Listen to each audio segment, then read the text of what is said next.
आज मानवता की रक्षा, धर्म की रक्षा, राष्ट्र की रक्षा, मानव समाज की मूल 3 कर्तव्य है और आज इन्हीं तीनों कर्तव्यों से पूरे समाज विमुख हो चुके हैं। हम लोग भी इन कर्तव्यों से विमुख हो चुके थे। हम लोग भी नशे मान से ग्रसित थे। हम लोग भी कुविचारों से ग्रसित थे। आप जैसे गुरु भाई गुरु बहनों का हमें सानिध्य मिला। एक ऐसे दिव्य धाम जो एक अंधियारी कहलाता था, जिसे गुरुवर ने उजारी में परिवर्तन किए हैं। वहीं पर 15/4/1997 से अखंड दुर्गा चालीसा पाठ चल रही है, जिसकी कोई समय सीमा निर्धारित नहीं की गई है। वह एक ऐसे दिव्य स्थान है जिस दिव्य स्थान पर सम माता आदि शक्ति जगत जननी जगदम्बे माँ की अवतरण होनी है। और इस अवतरण में आप और हमें सम माँ और गुरुवर ने माध्यम बनाए हैं। आज तो बड़े बड़े भवनों का उद्घाटन होता है तो वहां पर बड़े बड़े राजनेताओं को बुलाया जाता है। हम जैसे छोटे छोटे लोगों को कोई पूछने वाले नहीं थे। हम लोग कीड़े मकोड़े की तरह हैं और आज उसी कीड़े मकोड़ों को आज गुरुवर ने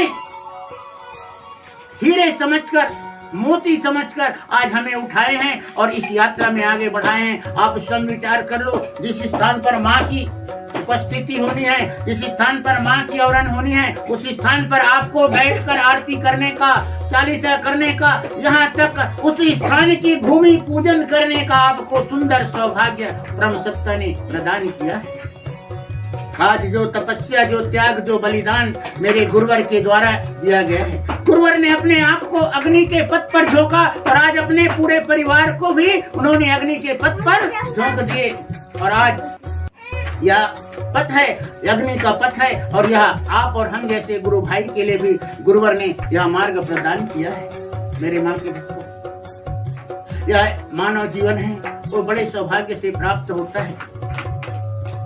कहते हैं ना कि 84 लाख योनि को भटकने के बाद यह मानव जीवन प्राप्त होता है। लेकिन इस मानव जीवन को हमें किस प्रकार से जीना चाहिए, हमारी खान पान किस प्रकार से होनी चाहिए, रहन सहन किस प्रकार से होनी चाहिए, चाल चलन किस प्रकार से होनी चाहिए, बैठना उठना किस प्रकार से होनी चाहिए, सोना कब है, इसी प्रकार का हमें ज्ञान नहीं था। लेकिन अगर सदगुरु की प्राप्ति होती है, सदगुरु के दर्शन मात्र से जीवन में इतना बड़ा परिवर्तन आता है जिसकी हमने अभी तक कल्पना नहीं की थी। अगर सदगुरु के दर्शन मात्र से आपके जीवन में इतना बड़ा परिवर्तन आता है तो आप तो उसी सदगुरु के शिष्य हैं।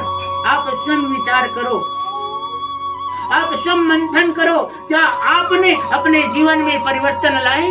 क्योंकि गुरुवर ने यही चीज कहा है, अगर सबसे पहले अगर परिवर्तन लाना है तो सब में परिवर्तन लाना होगा। और हमें अपने आप में परिवर्तन लाने के लिए गुरुवर ने छोटे छोटे माध्यमों से हमारे अंदर में वास्तव चेतना तरंग के माध्यम से, स्थूल से कहीं मेरे गुरुवर आज चेतना तरंग के माध्यम से हजारों गुना अधिक कार्य करता है।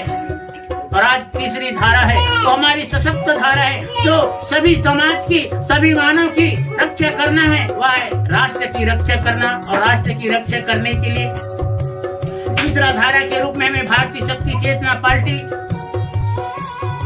का जो प्रदान किया गया है और आने वाले 2023 के विधानसभा, जो छत्तीसगढ़ के जो 90 विधानसभा सीट है, उन्हीं 90 विधानसभा सीटों पर हमारे राष्ट्रीय अध्यक्ष है शक्ति स्वरूपा गुरु बहन सिद्धाश्रम रत्न की प्राप्ति। उन्होंने 5 तारीख को 16 प्रत्याशियों का नाम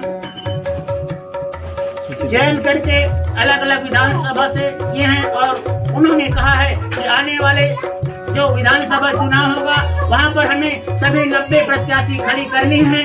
तो मैं हाथ जोड़कर निवेदन करूंगा उन सभी प्रमुखों से जो वास्तविकता में सक्षम है, वो इस मार्ग में आगे आए और आपस में ये होना चाहिए कि इस विधानसभा चुनाव के लिए मैं प्रत्याशी खड़े होऊंगा। ये भय मत दिखाएं कि शायद मैं हार जाऊंगा, क्योंकि हम एक ऐसे यात्रा पर आगे बढ़ रहे हैं। अगर हमें एक वोट भी मिलता है मेरे माँ के भक्तों, तो वही वोट हमारी भी है।